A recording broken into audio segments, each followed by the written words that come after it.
Hello students, a very warm welcome to you once again as we are going through our previous 2024 question paper series. This is very important for you to understand what kind of questions are you going to get. And as we go into our third question, I will be discussing the first part of it.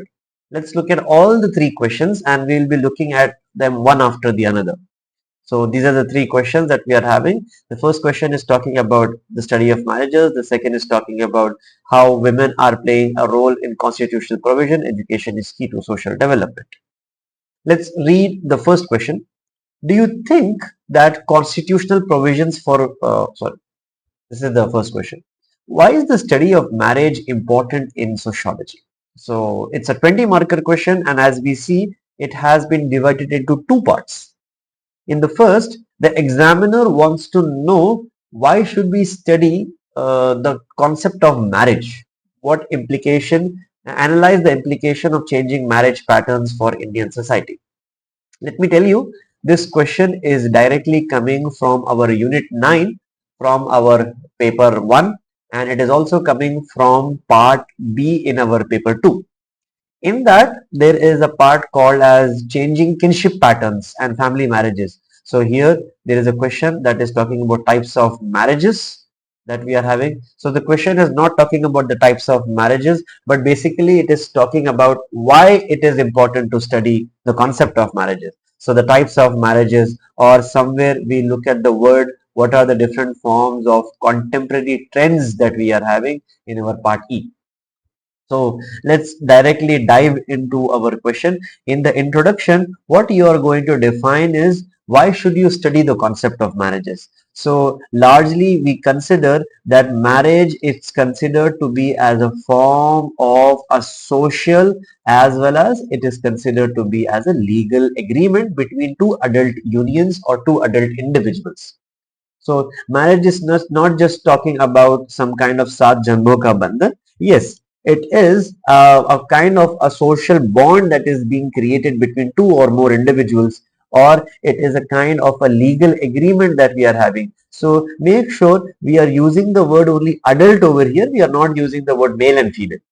Why? Because we need to give such a kind of a definition in which we should be able to even encapsulate those kinds of new marriages such as gay, lesbian marriages as well. It is called as the homosexual marriages. So the definition is trying to capture the homo and the heterosexual marriages. So first we will be defining what is the meaning of the word marriage and why it is important to study them. On the basis of marriages, you will be getting an idea of cultural contextualization. You will be able to get an idea how the social hierarchies are being arranged. You will be able to understand how the primary level of socialization is happening within the society.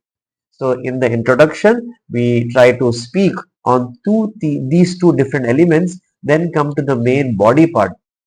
I will be dividing my answer into two segments. Why? Because first, why is the study of marriage important in sociology? I want to discuss this in the first part, and in the second part, I want to give some analysis that what are the changing patterns that we are having. This is going to be in my second part. So just let's look at what is the first part that we are having. So coming to the main, why should we study the concept of marriages?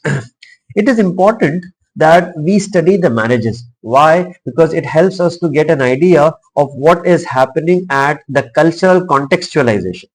It helps us to understand what is happening at a cultural level, cultural level, or to take a look at the cultural context. So at the cultural level, we get to see marriages are going to play an important role. And moreover, when we further go ahead, these kind of marriage systems will also define how gender is supposed to be interpreted. So we'll also be able to understand what is the level of gender contextualization. So here gender roles are going to be studied. We will also be able to understand the different forms of stratifications that we are having when we look into the word class and the concept of status that we get to see. And moreover, as we further go ahead, the marriages will also play a significant role when we look at the new structures which are being produced. Because earlier there was a joint family structure, now there is a nuclear family structure, so new type of structures can be interpreted. This is also important if we are paying attention to the legal and institutional aspect as well. so so here we will also be looking at the different forms of legal and institutional provisions as well. So here, cultural level, context, gender roles, stratification, class, legal and institutional provisions, etc. Now going to the other part, when we look how the concept of marriages are being there. So analyze the implications of changing marriage patterns. What are the different kinds? So if we are doing an analysis, you also need to highlight what are the different kinds of changes which are happening. So if you look, there are more number of love marriages are happening. Love marriages are called to be as self-preferential marriages. And new patterns that we are producing is interfaith marriages are happening, intercaste marriages are happening. There is also an onset of delayed marriages. People are getting married in the late 30s, mid 30s. Earlier it was early 20s. So this kind of delayed is it's a new marriage pattern.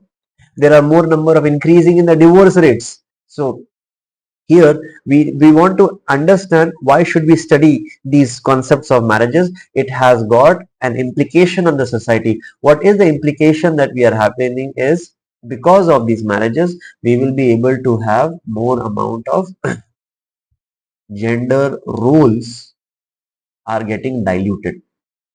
The gender roles are getting diluted. Why am I talking about this? Because Talcott Parson was a sociologist who had given a different gender, different roles. He has mentioned that men are supposed to do instrumental social action, the women are supposed to do, or a mother is supposed to do an emotional social action. It's ISA, emotional social action was there. Women were associated to ESA, emotional social. So these gender roles which were present as a demarcation, now they seems to get diluted. Moreover, there are new kind of legal proceedings.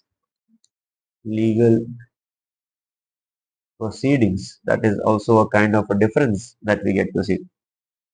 Gender roles are different. Legal proceedings are different. Moreover, if we further go ahead, beyond this, we also get to see we will be able to have more amount of cultural clarity that will also be established. We get to see that there are new structures from nuclear we are moving towards to neo nuclear, from joint we are moving to nuclear, from nuclear we are moving towards the aspects of neo nuclear. So in my conclusion, what I will try to highlight that family is not just a union of two individuals. Marriage is not just a bond between two individuals. It largely helps me to understand the socio-cultural values of society. It also gives me an explanation how the primary socialization is happening. So I will give the importance of family and marriages. Then I will say it's not just between two individuals as a bond. It shows social, cultural, the level of primary socialization which is happening in the society.